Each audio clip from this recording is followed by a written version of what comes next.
Hai. Jadi kali ini aku akan nge-review 25 teori komunikasi. Dan ini tuh bermanfaat banget buat teman-teman yang ingin belajar nih. Nah, stay tune ya. Yang pertama yaitu teori standpoint atau sikap. Teori ini menilai bahwa pengetahuan dan pengalaman yang dimiliki oleh manusia cenderung dipengaruhi oleh kelompok sosial di mana mereka aktif berkomunikasi. Itu adalah teori classical conditioning. Teori ini menjelaskan bahwa seluruh tindak laku manusia merupakan proses belajar atau yang biasa disebut dengan conditioning. Teori yang ketiga adalah teori operant conditioning. Maksud dari teori ini adalah bahwa motivasi dan penghargaan merupakan dua faktor penting dalam proses pembelajaran teman-teman. Jadi kalau untuk dalam proses belajar kita tuh perlu adanya motivasi. Setelah itu ada penghargaan. Teori systematic behavior. Teori ini mengatakan bahwa dalam suatu kebutuhan atau keadaan terdesak oleh maksud atau tujuan tertentu seseorang itu harus dimiliki dalam proses belajar. Yang kelima, teori connectionism.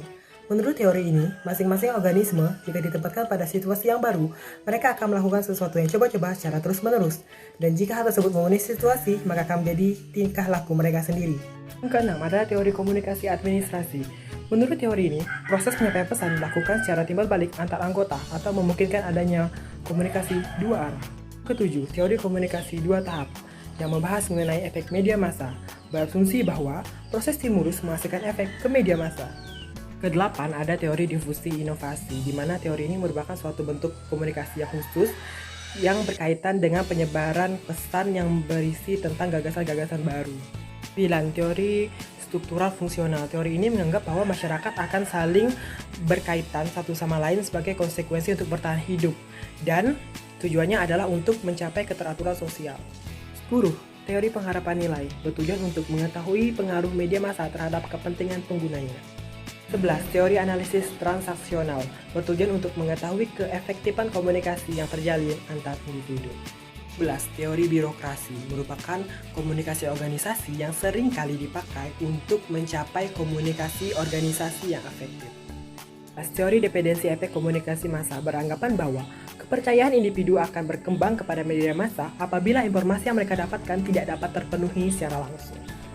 14. Teori belajar sosial mengatakan bahwa tingkah laku manusia dalam berinteraksi terdapat hubungan timbal balik yang saling berkesinambungan. 15. Teori norma dan budaya mengatakan bahwa media massa mampu mempengaruhi kondisi sosial dalam masyarakat dan menciptakan norma baru dalam masyarakat. 16. Teori spiral of silence menjelaskan bahwa terbentuknya pendapat umum dalam masyarakat disebabkan oleh komunikasi massa, komunikasi antar pribadi, dan persepsi masing-masing dari setiap individu.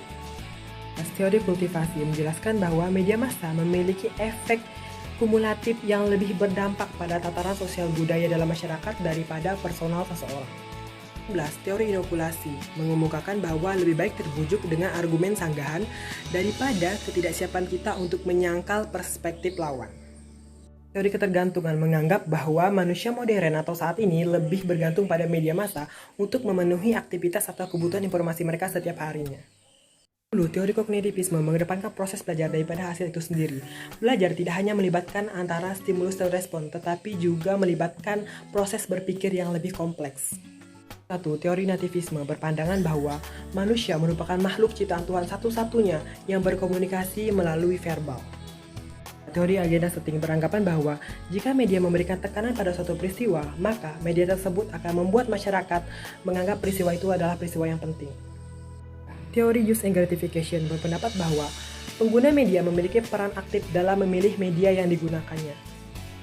Teori komunikasi humanisme menekankan pada pembagian pengawasan dan tanggung jawab bersama antar peserta didik. Setelah teori komunikasi Laswell, yaitu siapa mengatakan apa, melalui media apa, kepada siapa, dan dengan efek apa.